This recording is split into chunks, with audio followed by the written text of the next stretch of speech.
Hi, writer. Want my support to get your book finished and out into the world? Join my Inner Circle membership, a community of supportive writers where each month we set goals, share pages, learn new techniques, and get you unstuck fast so that you can make continuous progress on your writing goals. Coached Writers Finish. And you can get me as your virtual book coach in this group program for only $199 a month, much less than a single one-on-one coaching session. Check out the details at susievidori.com/inner circle. We have live events happening all the time, so grab your spot now to join us.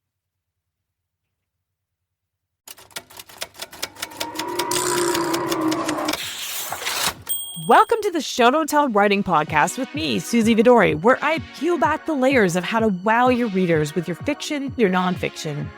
Anybody can bang out a first draft, but it takes a little more work to make your book as amazing as it can be. Join me as I share the step-by-step writing techniques you could apply to your writing right away, as I host successful writers who share a behind-the-scenes look at their own writing lives, and as I live coach writers on their pages, giving practical writing examples that will make your own writing stronger. Nobody is born knowing how to write an engaging book. There are real and important skills that you need to learn. On this show, I cut through the noise and get you all the info you need. I can't wait to see how this information is going to transform your writing. My guess is, writer, that you did not sign up to be an author just to run your own business, because most of us didn't. But when you put your book out into the world, one of the things you have to do is make sure that people can find it. And there's lots of ways to do that. The way that I have chosen to do that is through email marketing. Now, if you have already dismissed, you don't want to do this, or you are already trying to do it, this episode is for you to think about, because even though there are lots and lots of ways, when I met Tarzan Kay back in 2020, everything shifted for me because she said something really thoughtful. And that was, what if instead of going out and creating content and sending out a newsletter or an email to your subscribers, advertising that or sending them to the thing, what if your newsletter was the thing? And what if it was just so good that people wanted to read it? Now, you're a writer, so this is something that you can do without having to dance on TikTok or be out there on social media. It's an alternative. What if you just had to write? In this episode, Tarzan shares all kinds of background information and behind the scenes information about what goes on in people's inboxes and how it really feels to readers to get newsletters. It's just something to think about as you decide how to promote your own books. She also teaches something called consent-based marketing, which is the real reason I was drawn to working with Tarzan. Consent-based marketing is all about making sure that your readers want what it is that you're giving them. It's not about tricking them into buying something. It's about delivering something that's valuable, that they love, that they want to interact with. In Tarzan's official bio, it says she teaches online business owners, personal brands, which is you because you're a writer, and copywriters how to write story-driven emails that generate consistent profit without resorting to coercive tactics. So you can sell in your emails without trying to trick people, right? And without feeling icky. She does this through group programs, do-it-yourself courses, and one-on-one support designed to help businesses make informed choices about persuasion, building consent into every promotion, and writing profitable emails that subscribers genuinely enjoy reading. Tarzan is talking about email and consent in a way that no other marketer out there is doing today. And it's been my absolute joy and pleasure to work with her. I've taken courses from her. I'm in my second year of a mastermind where she is my mentor. I am also her book coach. And we are working on a book to bring consent-based marketing out into the world. It has been my absolute honor and joy to meet Tarzan, to work with her, and to be inspired by her each and every day. We even have a band that we sometimes perform at when we can. And last year we performed in Portugal. This year we plan to sing a few songs together in Italy, and it should be amazing. Join us in this episode to talk about your newsletter, how you can start one if you don't have one, and what you might be able to do to make it feel a little bit easier, a little bit more consistent, and make readers fall in love with you and your books. Welcome to the show, Tarzan Kay. This one's been a long time coming. Thank you for being here. I can't wait to have this conversation. I've been waiting for like a year to be invited. No big deal. Here we are. You know what? I think sometimes we forget that the people closest to us are people that my listeners need to actually learn from. And I'm excited to introduce you to my audience because I have learned so much from you. And you, Susie.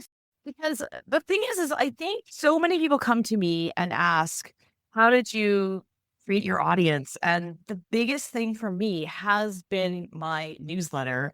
And I didn't really understand that could be the thing. I thought that was nurturing afterward, not the thing that might attract people to me until I met Tarzan. So let's dive in. Tarzan, how did you first get going? Just a little bit of background here. How did you first get going with your newsletter strategy for your own business? Because it's kind of one of those things where you were like, I don't want to do all the things and I like to write. So I started my business in 2016 and I took a business course. I took many business courses, as you and I have both done, to grow our businesses. And yes, so many. Every program said you need to build an email list. You need to build an email list. And I focused almost 100% on building the email list. And I will say, for your viewers, your listeners to know, I'm not great at social media. There have been years where I paid people to do it for me, but mostly I've just been like a dog on a bone building my email list. Someone told me it was going to be important. It seemed believable. Here we are 10 years later, and my newsletter is the centerpiece of every part of my business. It's how I introduce people to who I am, what I'm all about, email marketing, the principles of consent-based business, which we'll talk about. So it's how people come into my world. It's how they hear about my offers. It's where I do all of my selling. It's also how I onboard customers. It's how I get testimonials. It's just like really like the hub of everything else. So when I started, I'm sure someone told me this, but I've repeated it over the years. Like, I asked myself, how many subscribers do I need in order for it to feel like worth it? And for me, that number was 37 subscribers. And a lot of them were people that were blood relatives, you know, my mom and my sister, who have long since unsubscribed. I think my mom is still a subscriber, but it's mostly people that are blood relatives. My mom is also a subscriber. She might be listening right now. Hey, Mom. Hey, Susie's mom. Yeah, so I guess more importantly, I emailed my past clients, people who I'd worked with, like going back. I didn't have that much history in my business, but enough people that I could, like, anyone who I'd ever worked with, I sent an email and said, will you like join my email list? And I recommend this to people when they're just starting out. When we think about how to grow an email list, people automatically go to these like highly scaled strategies like, oh, I should start a podcast, or I should like run Facebook ads, or like so many things you could do. Like, yes, you should do those things. However, what you should do first is just like go around in your warm network. Anybody you have an interaction with that you're like talking about your book to, like, hey, can I add you to my email list? Like, that's just becomes, I mean, I've been doing this for 10 years and now it just falls out of my mouth everywhere I go. So that's like something important to train yourself early on. It's just like everything goes back to your newsletter. And I'm sure we're going to get to this, but like your newsletter, that is owned media. And it's really important to know the difference between the list that you own and the followers on all your other platforms, which are also valuable, but you don't get to take them with you. Like if you decide today that Instagram is like not your platform and you want to do like TikTok, or like, oh, now like Threads is new and cool, I'm going to try that, like cool. But you're always starting over. Versus email, like you might find a provider that you don't really love. You could like take your email list with you, try a different place to be writing your newsletter, but you're going to be building that for years to come. Did that answer the question?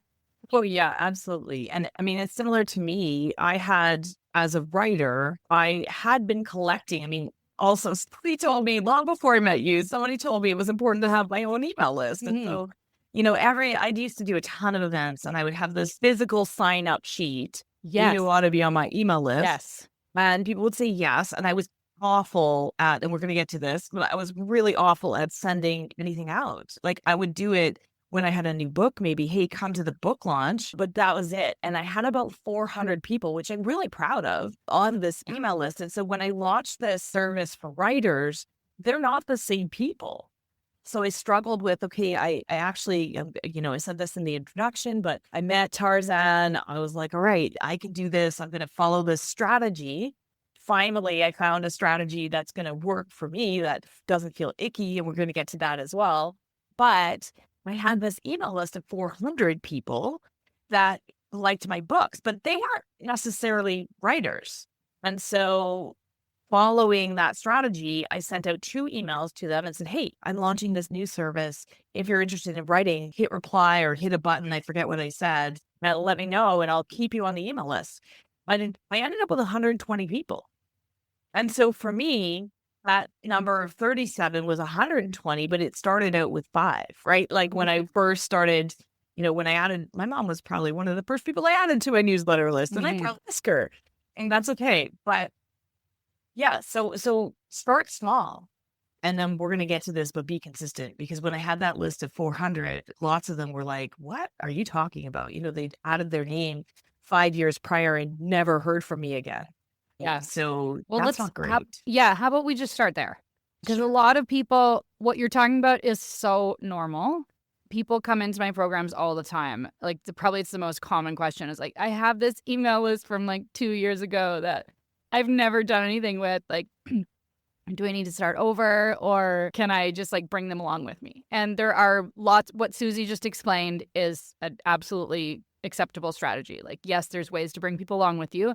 The thing is, though, is wherever your career is going to take you, like there's going to be 1,000 pivots and you're going to be growing this newsletter. Some people will come along with you and some people won't. But don't let like not knowing 6, 7 steps down the road stop you from starting today.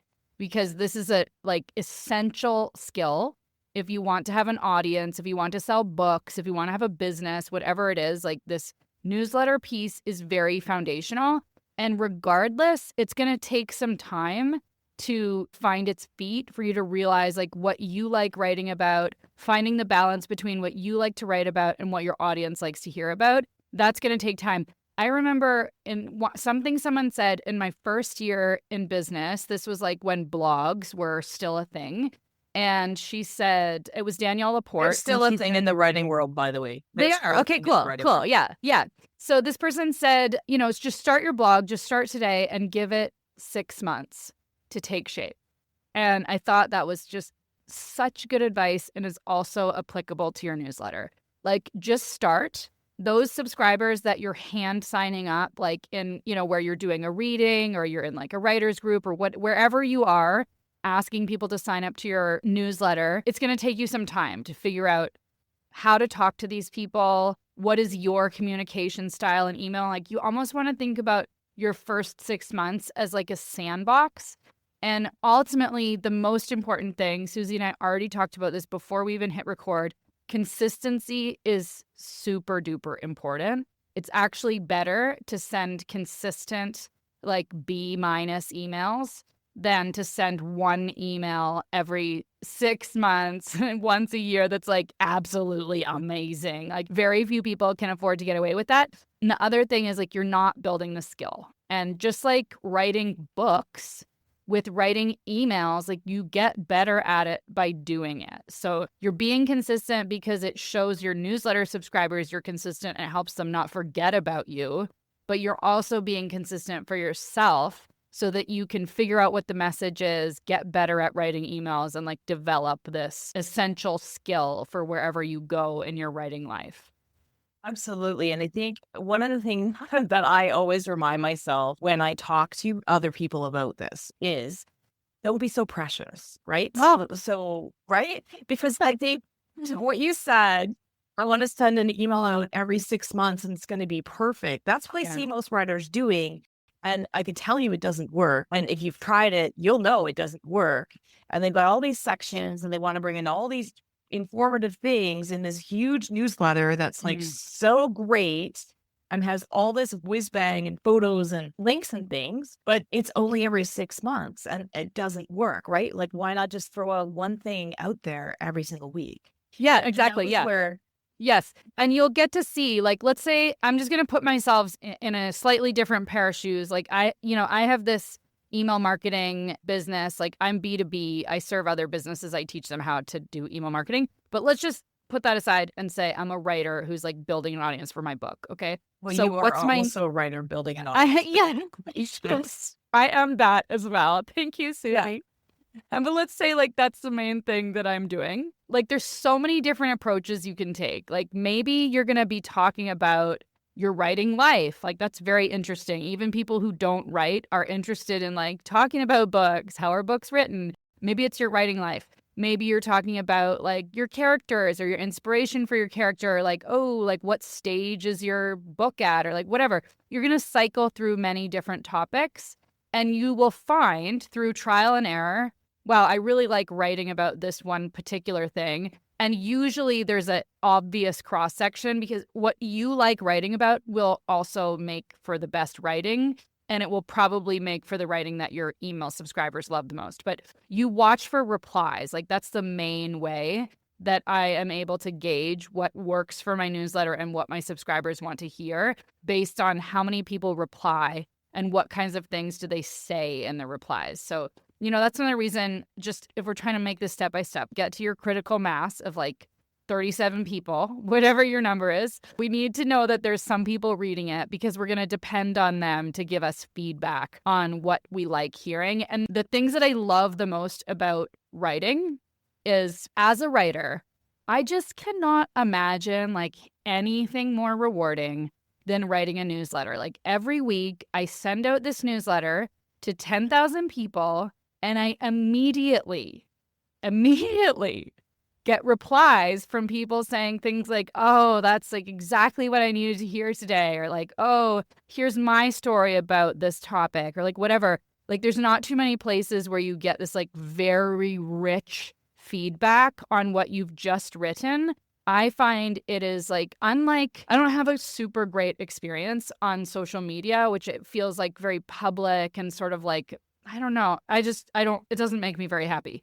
As opposed to the interaction that I get with email is so much more intimate. Like those conversations are truly a one-on-one conversation. And it is just like, I could give you all of these like practical reasons, like you need to start an email list, owned media, blah, blah, blah, blah, blah. But like the thing that I am most grateful for, and I think this every single week after my newsletter goes out and I look at my replies folder, like, oh my God, the richness of having this platform, people reading, I get their instant feedback, like it keeps me going.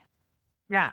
And I think, listeners listening to this, writers are going to really resonate with that, because I teach the 30 different ways, because I've tried them all, and I've tried social media. I've been active.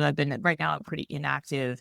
And the thing that appealed to me about the strategy was sort of, what if writing was my marketing? What if I wasn't sending out a newsletter every week to tell people about this new piece of content that I was putting out? What if my newsletter was the content? And what if that was the discussion, right? What if my writing could be it? And I think that really appeals to writers, because we're writers. And we don't necessarily want to be dancing around on TikTok. So I think it's a really, really great strategy. Actually, as you were talking, Tarzan, I was reminded, because I was trying to think, I had a newsletter. Who told me to collect those newsletter names? And I think I actually know the answer. I'm going to call out my colleague, Stina Holmes, who's wrote Street Romance at the time. And she gave a marketing session that I was at. And I literally went away and started asking people at that conference. I was like, I got to do this. And I'm not sure that hers was a newsletter, but she had a strategy early on. She was an independently published author, and she gave recipes. And because they were kind of related, but not really related. And that's what she wanted to write about. And she sent birthday postcards to everybody on her list. So that was her show. Oh my God. Yeah, it was crazy, right? And she ended up like exploding. Like her books absolutely exploded. She sold hundreds of thousands of books, ended up getting a trad deal, like sort of reverse. And that's like the dream. I can independently publish. And then later people are like, oh, I want to publish these. It doesn't happen very often. Please don't follow a strategy on purpose. It happened to Stina. And eventually she had to not send out postcards anymore, because I think it became really expensive. Yes, She not only wrote them. yeah. What I love the most about that story is she did something that's really dazzling that doesn't scale. And we already talked about this. Like, if you're getting business advice about what to do to grow your audience, you're likely learning all of these highly scalable things that are important. They're slow, they take time.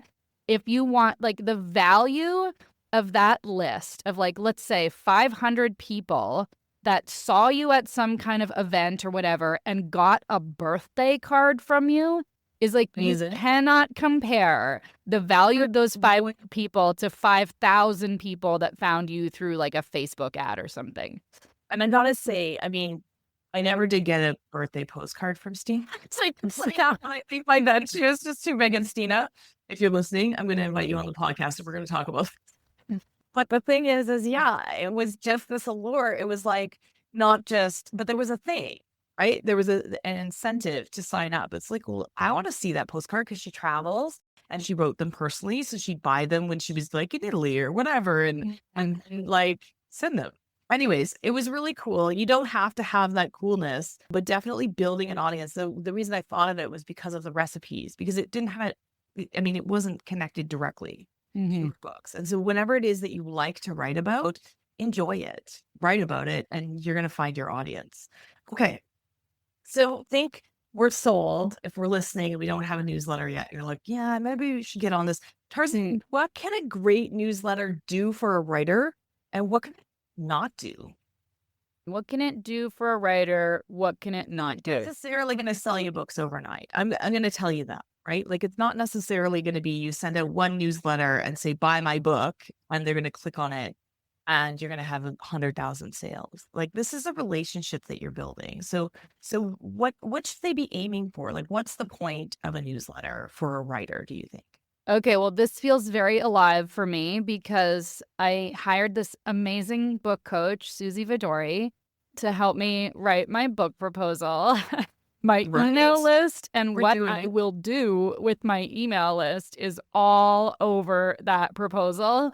And I am counting on my email subscribers, whether or not they purchase my book, to be my cheerleaders, to talk about it publicly, to share it with their friends, to like help me create the momentum around this book. I think from a practical perspective, and you can talk about this better than I can, but like that email list is central. Like I don't have a large email list compared to other authors I know, but it's quite decent. I have about 10,000 engaged subscribers, many whom have been with me for many years. But that, and I want to get a trad deal. So that's like a big goal of mine. So that, and I think it's pretty important. I'm just going to like hand the mic over to you, Susie. You know about this better than me. So I'm going to say, and I think I forgot what the number was, but we wanted to look at, because yes, Tarzan keeps her list very clean. And when I say that, I mean that she's saying engaged subscribers. So if you haven't clicked on something in a while, you're probably not on the list anymore. So when she says 10,000, that's like the people hitting reply.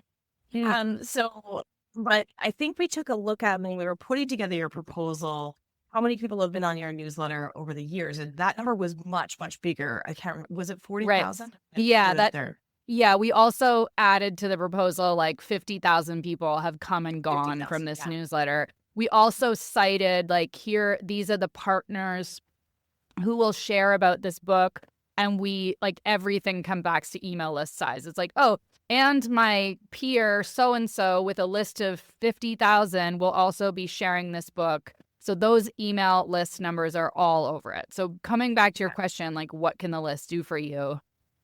It is going to be super important for selling your book if that's something you want to do. I think really the value of this list has been helping me refine my message. Like I don't think there's anything that could be bigger and more important than what we've already discussed. Like they help me, I get this feedback on what do people actually care about. Like right now I'm working on, here's an example, practical example from real life. So in the spring, I'm doing an online summit called the Girl Boss Apology Tour. And I just polled my list and asked them 2 questions, which is, what do you think this is about? And what do you hope to get out of it? I got all of this language, like people's questions, like how do they think about girl bossing? Like, is that a Is that a compliment? Is that an insult? Like this, your audience is how you are in touch with like the people out in the world. What are they interested in reading about? What are they thinking about? Like that, I think that is probably one reason why it's so effective on your book proposal to show that you have this audience, because it's like, I didn't just make this idea up out of thin air. Like, here's all these people that are engaged and currently talking about this topic. Like, it shows that you're in touch with your market and what they actually want.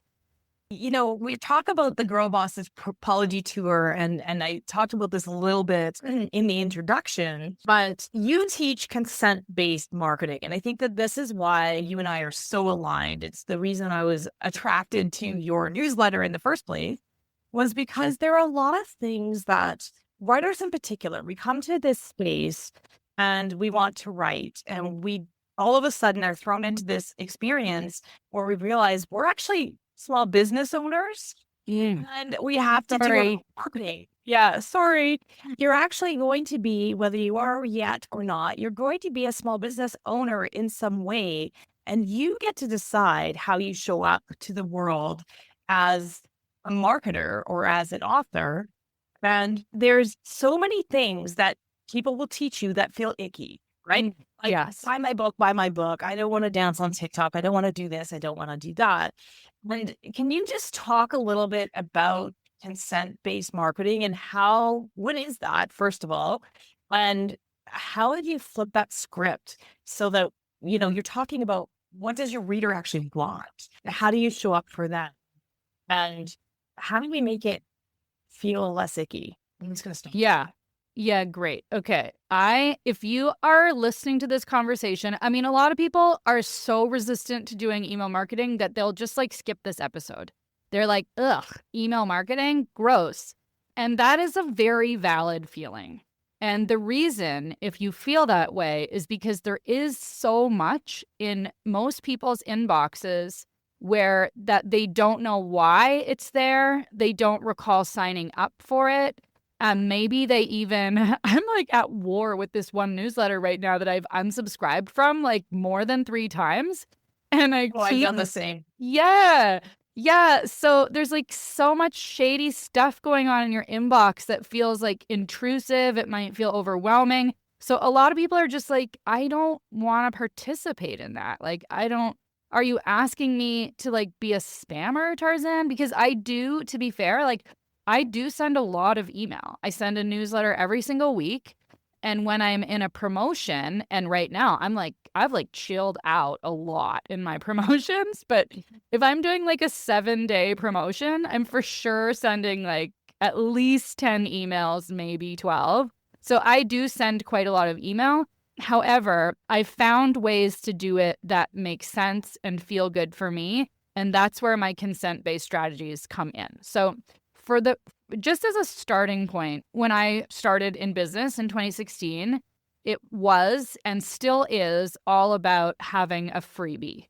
So, for an author, that might be like a free chapter of your book. For people in business, like let's say it's me, it's like the 10 emails to send to your list when blah, blah, blah. Right. So there's this culture of like bribing. And that's actually what people used to call it. They would call it an ethical bribe. Like some reason to get people to sign up for something so that you can email them. And I'll just start off by naming that, like, it's a little weird. It's like, okay, it's kind of like a bait and switch. It's like, I'm getting you to sign up for something, but then I'm adding you to my email list over here. For me, because I'm B2B and I am in internet marketing, and there's like no place more aggressive and confusing than internet marketing. I use a super high level of consent. No matter what you download, if you download like some freebie of mine, I will always ask and get permission to add you to my email list. So this isn't like something that everybody has to do. Although I will say if you're adding people in the UK to your email list, there's this law that came into effect in, I think, 2018 called GDPR. And it basically said you can't assume that just because someone bought something from you or downloaded some PDF that you can add them to your email list. Like, you need to get explicit consent. So when they brought that rule in, I just applied it across the board to every single person that comes in. So if you join something, like let's say you take a class of mine, whatever, like I will ask you, do you want to join the email list? And I tell people about this strategy because it's like, it is as much for your subscribers as it is for you. I want you to be able to say, like, all of these people explicitly said, yes, I want to join your email list. And it actually makes things a little bit simpler if you're like at an event or wherever. You're not just saying like, you just like actually inviting people to get on your newsletter and tell them what they're going to hear about. You're not tricking them. Yeah, you're not tricking them. Yeah, you're just asking them to join your newsletter. It actually, in some ways, can eliminate the confusion around like, what should my free offer be? Like, forget about all that. Just like add them to your newsletter, not tricking them. And I have to remind people a lot in my business when they're like, oh, but like, I'm sure they want to hear from me. I get that. And I'll go back to like, okay, but they did give you their email address, like willingly. So they did consent to be emailed by you. And, you know, once people are able, oh, yeah, okay, they did say, so like I'm safe to email them today. And then when it comes to sending out a higher volume of promo emails, I give people more options. Like they can, and the most obvious being like, you can turn them off. Like you can stay. So I send a newsletter every single week. And then when I'm sending a promo email, you can always say, you can click a link that says, basically, I don't want this. And then you'll stay on the email list, but you won't get all these promo emails. I also give people options for things like just a once a month newsletter if they, again, want to like receive a lower volume of emails. So I'm always looking at ways to let people have more options around how much they hear from me and the kinds of things they hear from me. And part of that is that's all the consent-based stuff, but it's also so that I can feel confident sending emails. Like, because there's also the Susie Vidoris of the world that are signed up to my email list with 5 different emails because they want every single one of them. Like, yeah, you like. There's also going to be like your super fans that are like, no, I want everything this person has to offer. Let's not assume like people will apply their own overwhelm around their inbox and assume that like all of their potential subscribers are also like equally overwhelmed and getting like way too many emails. Like, well, maybe they're not actually like trying to build a business. They might just be like getting emails about like the PTA meeting. So maybe they don't have as many subscriptions as you do. And I find that's true. You know, there's a few things about writers that I meet, and many writers are not on a lot of email lists because we're spending our time writing. And so mine might be one of the only ones that they get. And I gotta say, I have to remind myself what you said is absolutely true. The same thing with our books. It's not buy my book because I want you to have it. It's you got to flip the script. And remember, people are out there waiting for your book, and people are out there waiting for your emails, and they expect it, and they appreciate the fact that you do show up consistently, and just be okay with that and accept it and make sure that you're giving them the content that they're asking for. So what's wrong with sending out just one email, like about a book launch? You know, if we end up building this email list, and we think, okay, I'm just going to send something out when I launch a book or have something to announce. Is that okay? Problem is that by the time that happens, I've already forgotten about you. Like there's 5 subscribers on there that know you intimately and are like, oh my gosh, great. Their book is like finally coming out. This is awesome. However, that is not the case for most of your email subscribers. Like if you met someone at an event, you know, you went and did like a reading or whatever it was, like they loved you and wanted to hear from you and asked you to email them. Yeah. Yes. And let's just say it's like someone I met at an event. Like it's an event. There's like so many things swirling. Like if that person didn't like sit down and write down your name and like why they thought the conversation was interesting and like what they should follow up on, like nobody does that. And the other thing is inboxes are very crowded. Factor 1, you just need to have that touch point to remind people, this is who I am, this is what I'm all about, and these are the kinds of things that you can expect going forward. So that, like, I would call that your welcome email, and there might even be 2 or 3 is like, I just joined your newsletter. what do I need to know about you? Like, what goals are you working toward? How often can I expect to hear from you? Those real basic stuff. So that's important so that people don't, like, it's not kidding you. Like, I signed up 5 minutes ago. Like, I already forgot who you are. So just pretend that I don't know anything about you and send me like 2 or 3 reminder emails about who you are and what the newsletter is. And then even after that, like, okay, now we've got like a baseline, but going forward, we need, I would say at minimum, a monthly email that you may remind people again. Here's where you signed up, or like, here's who I am and what this is. Like, that might be baked into the template of your newsletter, like your name at the top and like, I don't know, the book you're working on or like whatever your topic is. And then you go into it because, inboxes, they really are busy. Like one thing you have going for you and a little bit against you is the tools for sending a newsletter have never been better and they've never been cheaper. So that means that there's just more competition in the inbox. It's noisier than it was 10 years ago when I started out. We might be in a bit of a bubble. I don't know. We don't know yet. But just remember that they will forget. And a lot of that nurture, like that ongoing monthly email, is so people don't forget about you. And then when it is time for you to launch your book, like, I can get excited because I know who you are. Like, how excited are you about like some stranger that published a book? Like, well, I don't really care because I don't really know this person. But when I'm invested in this person, like now I can like get behind the momentousness of this person's book launch and really support them. Yeah, absolutely. And we're kind of getting into brass tacks. You talked about tech and the fact that it's the cheapest, it's the most, it's the, it's the most accessible. What do we need? A writer listening, no email list. What do we actually need? Because a lot of what we're talking about is sort of down the road, right? What do we need? Yeah. Okay. Well, you need a tool to email for you. You cannot, even if you only have 40 subscribers, you can't send this stuff from Gmail. People need to be able, that's part of consent. It needs to be revocable, i.e. there needs to be an unsubscribe button. And fortunately, there are lots of tools that will allow you to grow your email list for free. So I'm talking about tools like maybe they're not the most famous anymore, but if you're thinking about email marketing, your default might be MailChimp because they were kind of like free. It's free. And also MailChimp was sort of like the first to market with a really accessible email marketing tool. I started on MailChimp. Everybody started on MailChimp. Like me too. I started on MailChimp for sure. Yeah. However, there are better and more accessible tools. You have unlimited choice here.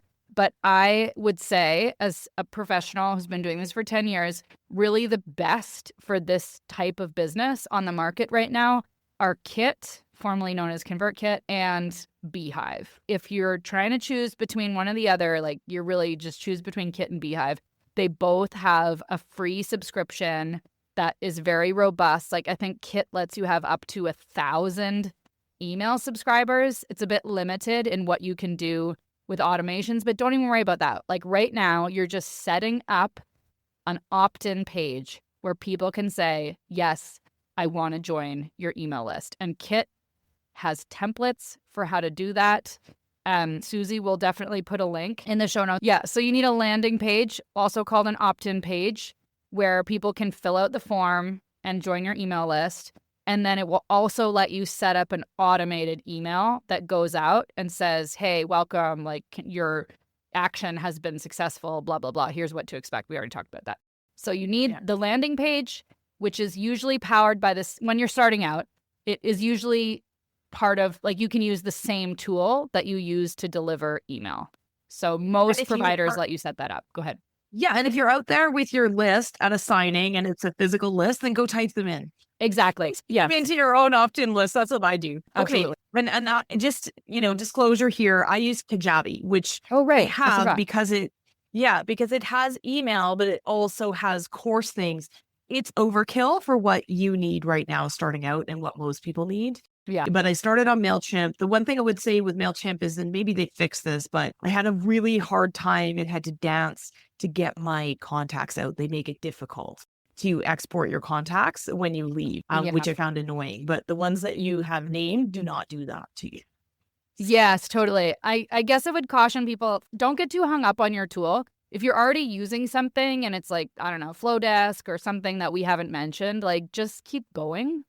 You don't have to go change to get the fanciest tool. That's one thing that can like really slow you down. Most important right now is there's a way for people to join and something to welcome them after they've joined. Like an automated sequence, a couple of emails to welcome them, and then you can send on your frequency. Right. Yeah. To brass tacks, how do we find subscribers? Ideas. Oh, great. Okay, we'll start with your warm network, as we've already discussed. People who you think might be interested in your book.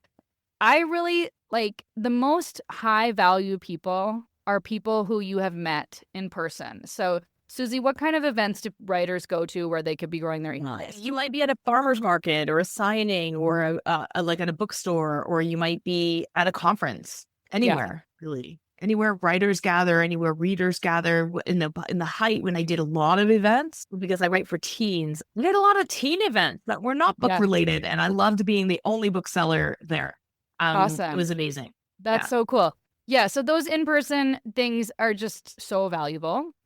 And then the next thing is like now start looking at getting in front of other people's audiences. I am literally doing this right now, talking to Susie, who has an audience of writers that would be an excellent fit to work with me to grow their email list, their message, da-da-da-da. So I'm doing that right now. Getting in front of other people's audiences is faster than starting your own thing. So, Susie also has this podcast, which is great for nurturing her existing subscribers and her audience. Susie, would you say your podcast is a list growth tool? Absolutely. Yeah, absolutely. But I will also say, because I caution writers when they're starting out, it can be really overwhelming, and I tell them to pick one thing. So if newsletter is your one thing, newsletter was my one thing for like 6 years before I started a podcast. Yeah. So I didn't do both of those things at once because I actually tried. I've had podcasts before, but until I could show up consistently, it didn't work. It didn't grow. And now the podcast is going gangbusters because I am able to show up consistently. I'm able to do it for you on the regular because I can do this now. But I couldn't when I was first starting out. I didn't have the systems. Okay. Yeah. How long should their email be? What kind of commitment are we talking? Do we have to write 10 pages every month? Are we talking a paragraph? What do you think? Yeah, okay. This is another thing where you have to find something that matches your own personal style. It has to be sustainable for you, number one, and what best would feature your style. Like, this has really changed a lot for me over the years. For many, many years, I wrote emails that were like around 300 words. And they had a very obvious format. They would like start with a little bit of story, and then they would end in like a sales pitch for whatever thing that I was offering. And that served me very well over the years. As I gain more experience, I'm able to bring like a lot more depth to the conversation. My emails have gotten much longer, and now they're like around, 750 words to 1,000 words. I also have like a team of support. They edit the emails, upload them, all of that. So that's also a factor. And compare that to, say, Seth Godin, for example, has a daily email.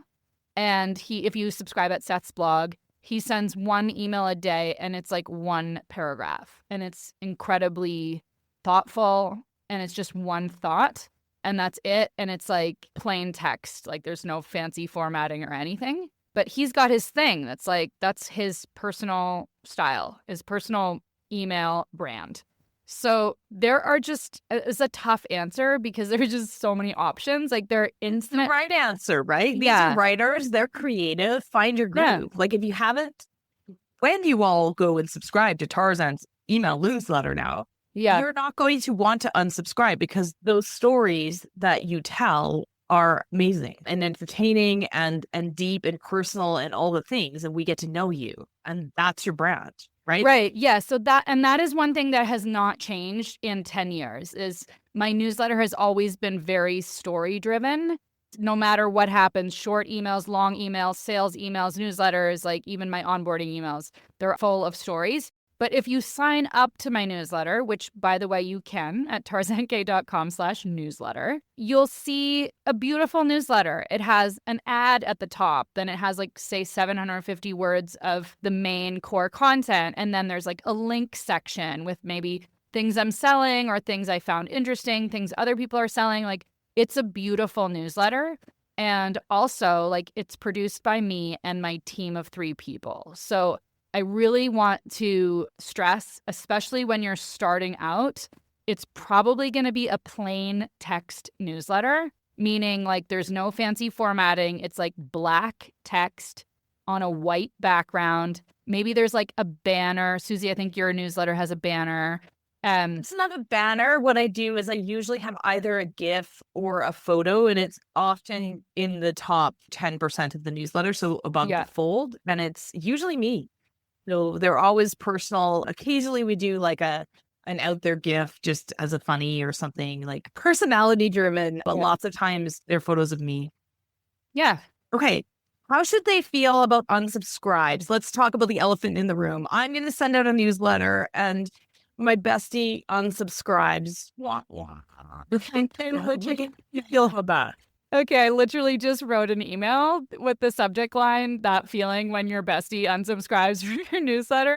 Well, maybe I'm sure I read it subconsciously. I'm asking the question. Yeah, that was a lot of people replied and were like, oh, this happened to me. Like, yes, my bestie unsubscribed from my newsletter. Like, both my besties, like my family members. Like, it is just part of being in email marketing that people are going to unsubscribe. You cannot be reading meaning, like, stop making meaning out of people reading them. First of all, I don't even look at who unsubscribes. Yeah, if you're that's true. Unsubscribe to me, go ahead. I will not know.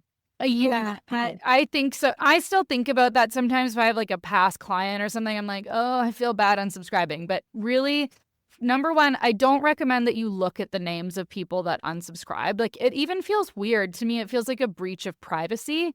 And that's one place where it's like, coming back to consent, I don't look at who's unsubscribed for their own privacy. It's like data that my email service provider gives me, but I don't feel comfortable looking at because there's just infinite reasons why people unsubscribe. You don't know. It's a waste of time to make meaning out of it. It is good to check, but here's the thing, like, when I write something that's like really different than looking at personal names, right? Yes, that's very different. Yeah, like unsubscribes, I don't think you're hitting your mark. Yeah. If I might notice, like, if I send an email and there's a disproportionately high number of subscribes, that's worth thinking about. Like, okay, is this topic like way too unrelated and I should just not talk about it? Is this topic like maybe controversial and I could like think about the language I use? It is worth it to look at your unsubscribe rate and to make sure you have like a baseline, which I think the baseline, like a few percent is pretty normal. Per email, I think it's maybe 0.5%. So 0.5%. Don't quote me on that. I have a really low one. Mine's almost 0. So, okay. Yeah. It's actually, pardon me, I'm confusing that number with your spam rate. So you do want to make sure your spam, but you know what? That's advanced stuff. Just know that it's normal to have unsubscribes. Follow Tarzan Kay. Follow Tarzan Kay and you can get all this information about all those different steps. Yes, exactly. Yes, absolutely. Yeah. We've reached the quick fire portion of the podcast as we round it down. And I'm changing up the questions for Tarzan today. Awesome. How long did it take you approximately to get your first 1,000 subscribers on your email list? I would say about 8 months. So and they came from posting in Facebook groups, asking people. Yeah, 8 months. Right. And what was your first big break with copywriting and your brand in general? It was a competition, an email copywriting competition. And at the time, I thought it was a huge deal. In retrospect, I don't even know how many participants there were. But I really tried very hard to win. And I did win. And it put my name in front of some important people who I ended up mentoring with, who referred me clients. Yeah, it was huge. And that was my first year in business. A competition. Huge for your own confidence as well, I would imagine. Yes, absolutely. Even whether or not, and this is the thing with all marketing, right? Whether or not it sells you a book, client, a package, a course, whatever it was that you were selling at the time, a copywriting client, if it helps you understand that what you are giving to the world is valuable, then it's worth it. Right? Yes, absolutely. What's your best advice for writers thinking about launching a newsletter right now?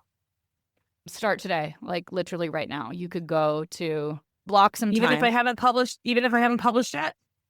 Yeah, absolutely. Of course. Way before you've published. Like ideally like 1 or 2 years before you're publishing. So right now. Exactly. And I like to tell the story when I was running young adult, and at the time Twitter was so cool. Not so much anymore. But I was writing about my writing journey and young adult topics. And I started getting calls to be a presenter at conferences for young adult books before I had a book, and I had to decline, saying, I don't even have a book yet. Like, I don't know what I'm talking about. But yeah, you can earn that credibility way before. Okay. Can you share a little bit about your services? What do you do exactly? How can we find you? How can we join your newsletter? Okay, so once again, tarzankay.com/newsletter. If you want to experience how email being done differently, please join my email list. It's wildly entertaining. I talk about business primarily. I talk a lot about the just insane world of internet marketing and girl bossery.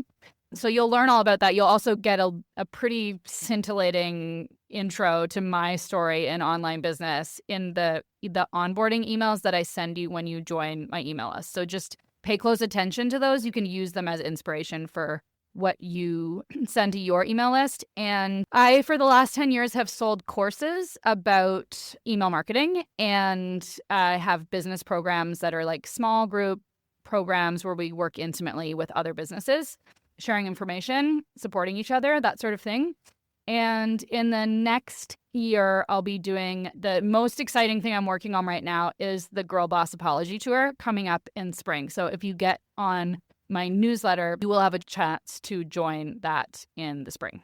I can't wait for that. But also the book, if you want to follow Tarzan's journey in writing the book, with about that. But then definitely we're going to have you back on the show when it's time, when we've got more details about the book to share. But if you want to hear it first. Yeah. Thanks for, I'm not used to talking about that on podcasts, but I am so excited about this book that I'm working on. Like it's really going to be enormously helpful for people who've come into internet marketing and they're like, oh my God, what the F is this? Like, this is such a weird world. So it's like very story driven. It's like, I'm so excited about it. Tarzan, which has been like so fun to weave together. Yeah. Great. Totally. Thank you so much for coming on the show, Tarzan, and can't wait to have you back. Thank you, Susie.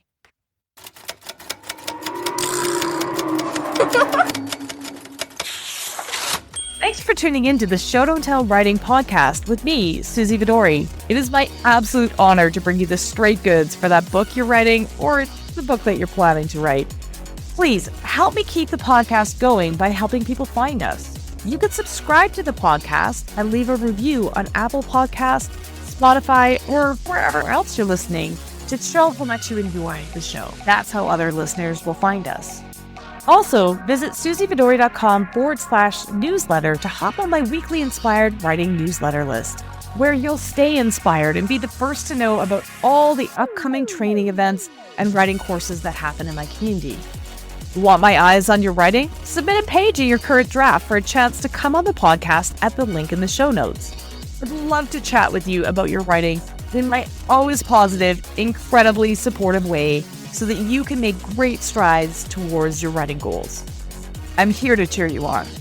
Remember, that book you're writing is going to open doors that you haven't even thought of yet, and I can't wait to help you make that it the absolute best it can be. See you again right here next week.